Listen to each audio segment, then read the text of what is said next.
Principalement pour moi, les attentes, j'aime bien les imager comme ce principe d'envoyer le ballon et d'attendre qu'il revienne.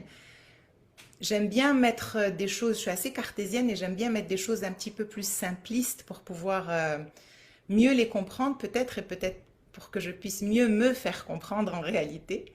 Et moi, je l'imagine un peu comme un contrat en fait.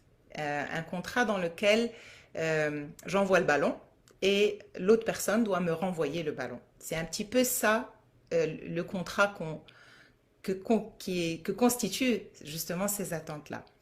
Et souvent, ben, dans un contrat, on a besoin que les deux individus respectent ce contrat d'accord, mais qu'ils soient surtout déjà au courant du contrat. Et la plus grande partie des difficultés qu'on peut avoir avec les autres, c'est vraiment, et dans le fait de ne pas recevoir justement réponse à nos attentes, réside souvent dans de la communication. En fait, il y a besoin que les deux parties soient au courant de ce qui se passe pour pouvoir justement agir et réagir. Par exemple, supposons que tu rentres du boulot fatigué ou tu as tes lunes ou il s'est passé quelque chose au travail qui t'a tracassé. Tu arrives avec une mine un peu déconfite, un peu une énergie lourde, etc. Tu rentres à la maison, quelque part, il y a ton partenaire, ta partenaire de vie, tes enfants, etc. Quelque part, tu as cette attente que vu ton état, l'état avec lequel tu es arrivé, tu t'attends à ce qu'il y ait un peu de soulagement, qu'on ne t'en demande pas plus que d'habitude, ou au contraire, peut-être moins, etc. Donc, tu peux rentrer avec cette attente-là, et puis ta partenaire de vie, tes enfants, ne vont pas forcément répondre à ça. Et toi, tu vas te dire, oui, mais parce que je donne tous les jours, j'ai besoin que c'est maintenant que je veux recevoir. C'est parce que je suis pas bien que je veux recevoir. Seulement l'autre ne le sait peut-être pas. Et on peut rentrer dans des suppositions, oui, mais la personne a quand même vu mon visage, mon état, etc. Mais l'autre a justement, dans son chemin de pensée, peut-être que l'autre se dit, ah, peut-être qu'elle a besoin d'un peu de tranquillité, je ne vais pas l'embêter. Ah, peut-être que l'autre se sent responsable de ne pas pouvoir être là pour justement que tu ne te sentes pas dans cet état. Il peut y avoir tout un tas de choses. Et le fait de ne pas communiquer nourrit en fait cette espèce de flou dans lequel personne ne sait ce doit vraiment faire. Et finalement, tu te retrouves avec tes attentes qui ne sont pas répondues. Alors que l'autre, peut-être qu'il ou elle a envie de répondre à ces attentes-là. Ça peut être aussi tes enfants. Et l'idée, c'est vraiment d'inviter la communication, d'inviter l'échange. Et peut-être que ce jour-là, simplement en présentant l'état dans lequel tu es, ton incapacité de gérer ce jour-là, peut-être que tu n'as pas la force de préparer à manger ce jour-là, aller vers ton partenaire de vie, les enfants, et se dire, bon, bah, aujourd'hui, je ne me sens pas très en forme.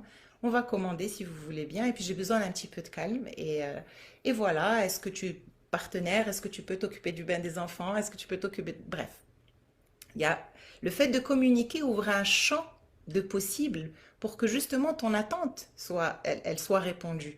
Parce que toi, tout ce dont tu as besoin, c'est d'être soulagé ce jour-là parce que tu rentres fatigué et que tu as besoin de support, que tu as besoin de soutien. Et parfois, l'autre ne le voit pas.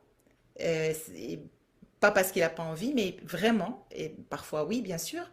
Mais dans les deux cas, je pense qu'il est très important de pouvoir le communiquer, le véhiculer, et vraiment le véhiculer d'une manière qui soit plus dans cherchons une solution ensemble plutôt que dans le reproche. Et ça, il y a des outils pour ça. Je pense à un des outils qui s'appelle la communication non violente, qui est un outil formidable qui a été créé par le docteur Marshall Rosenberg et que justement j'utilise dans mes outils d'accompagnement avec les personnes et qui facilite grandement justement tous ces petits soucis de tous les jours dans lequel on peut choisir le courant où ça se passe mieux. On peut choisir le courant où on arrive à communiquer, à s'entendre et à faire en sorte que les choses avancent vers un résultat qu'on veut plutôt qu'être dans le reproche, etc. Et vraiment, c'est très structuré d'une manière qui permet de pouvoir faciliter le dialogue avec un processus très simple et très clair. Et avec cette invitation de pouvoir être à l'écoute de moi, de ce que je ressens et de mon besoin et de pouvoir le véhiculer. C'est pas forcément facile d'exprimer notre besoin. Et pourtant, c'est la base finalement de relations saines.